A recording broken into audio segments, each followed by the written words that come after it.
Salve galera, beleza? Para jogar mais uma vez o mundo dos Mahuas e Sekais, ou então o mundo da cultura e a origem do geek é aqui nesse canal. E hoje, The Beginning After the End, capítulo 225, até demorei pra fazer esse vídeo, né galera? Mas aconteceu algo incrível, finalmente! O homem por trás do véu apareceu, a Grona, bem no finalzinho do capítulo, deixou todo mundo pindaíba. Deve ter ficado maluco. E se você quer saber mais sobre esse mundo incrível de Beginning After the End, o começo depois do fim, assina, se inscreve. Assina não, né? Eu não tenho assinatura do canal, mas enfim, quem sabe mais pra frente. Se inscreve no canal, ativa o sininho e bora pro capítulo. Vamos. Pessoal, como todo mundo imaginou, o Arthur tava com dores muito fortes meio que no abdômen, no plexo solar dele. Nessa parte, nós imaginamos, o cara engasgou, ele não aguentou a bebida do anão. Será que foi algo assim? A Kato ficou extremamente preocupada, só a única que ficou preocupada ali, o Boom ficou zoando ele, mas na verdade era o que se esperava. Finalmente, depois de uma noite de sono desmaiado lá no chão do quarto dele, absorvendo mais mana ainda do chifre, né? O cara tá doendo e absorve mais mana.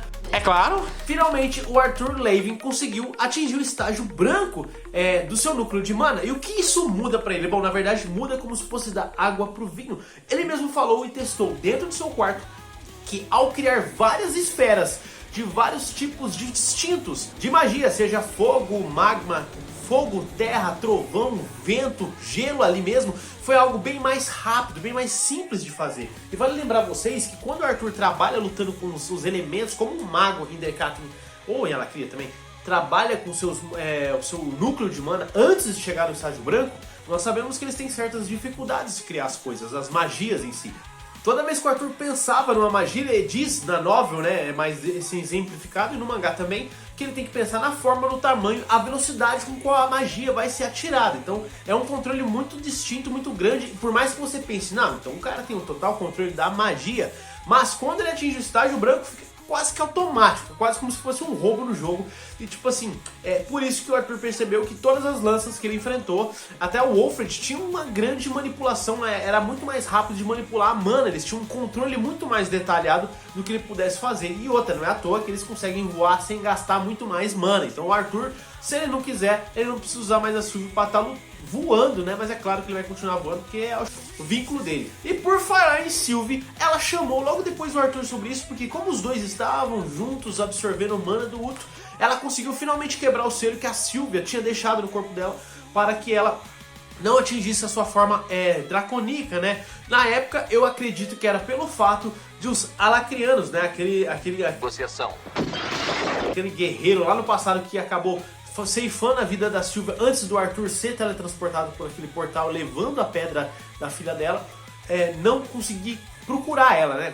Porque vale lembrar que ela fez uma dimensão de bolso pequena ali naquela caverna para se proteger dos seus perseguidores de Alacria, e na hora que ela teve que usar mais mana para criar esse portal, aquele guerreiro chamado Cadel, que é uma foice, tá galera? Ele simplesmente foi lá e já encontrou ela muito mais rápido do que ela podia imaginar. Então eu acredito muito que se a filha dela tivesse já nascido na forma convencional de um parto com uma criança, o Arthur como criança não ia conseguir proteger o bebê de forma alguma. Então é uma forma de ter escondido ela, não só mesmo de Alacria, mas provavelmente do seu avô, né, de Feltus.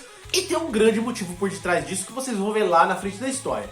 Mas logo, como tudo estava mais tranquilo, galera, nós percebemos em que ela está mais detalhada, né? O cabelo dela parece como se fosse penas, ou a roupa dela como se fosse a própria escama, carapaça do dragão que ela é, né? Muito legal, a Sylvie ficou meio meiguinha, né? Ficou bonita demais. Só que neste momento ela percebe que o Arthur percebe também que algo não está legal com a Sylvie, e alguém toma conta da sua mente, como se fosse um telefone sem fio, logo de Alacria. E o Homem por Trás do Véu, que é o nome titulado do título do capítulo 194, que é o que vai dar ênfase e destaque do próximo capítulo de Beginning After the End, né? Porque esse capítulo na novel, apesar de ser o 225, na novel você poderia estar lendo ele no capítulo 193, tá? Ou também ouvir no audiobook BR, que tem toda a história de Beginning After the End, tá? Então galera, nessa parte aí nós vemos que a Grona consegue uma conexão direta com a Sylvie para conversar com o Arthur, aparentemente. Calma, eles querem conversar só, tá? Atenção. Quer dialogar, debater, ameaçar, tudo que você imaginar de coisa na maldade. Por que tem essa conexão com ela? Bom, quem pegou a fita do último vídeo meu que eu fiz de Beginning After the End, que eu acabei dando, cara, língua no trombone e dando um puta de um spoiler pra história, né? O Arthur do Dark aí viu isso e ficou doido, né? Tipo assim, é fato, galera. O Agrona tem alguma coisa muito mais presa no vínculo de com a Sylvie, tá? Eu não vou falar de novo aqui, se quiser volta lá no vídeo e ver, mas no próximo capítulo você vai saber o que é, galera. Eu sou chato mesmo, né? Oh, fala agora no vídeo, Jamir. Não, não vou falar não. Você vai lá ver no vídeo e assiste. Claro que esse capítulo não ficou somente no presente em Decatem. A gente voa um pouquinho lá atrás, quando o Arthur tava desmaiando, teve mais um vislumbre do passado dele como Gray, na qual ele ficou animado, porque apesar de estar rebaixado, né, dentro da sua linha de escola estudando e não tendo uma boa visão de outras pessoas ali dentro da escola por o fato dele ser um órfão e não ter sobrenome, nós vemos que uma guerreira chamada Vera tomou ele como pupilo, só que logo depois que ele sai de cena ali do treinamento, dos testes, ele acaba sendo sequestrado por alguém que aparentemente tem uma cicatriz, que foi o mesmo responsável pelo incêndio que matou a diretora Vilbeck e acabou com o orfanato. O que será que vai acontecer aí, galera? Vamos ter uma coisa muito importante que provavelmente, se o próximo capítulo não mostrar, vai acontecer lá mais pra frente no capítulo 227, 228, não sei. Mas como agora nós vamos ver muito mais vislumbres do passado do Rei Gray, que vai dar destaque na história. Bom, vocês vão ver exatamente o que vai acontecer, mas a coisa vai esquentar, galera. Agora a coisa vai ficar mais séria, ela cria em Decatem. Então se preparem para vídeos incríveis aqui do canal também sobre isso e sobre os capítulos, né? Porque agora, filho, o arco de treinamento acabou. Eu sei que tinha gente que tava torcendo o nariz pra isso, mas é importante pra história, pra você entender um pouco mais, tá, galera? Mas enfim, aqui é Beginning After the End nesse vídeo, não vou ficar fugindo do assunto, beleza?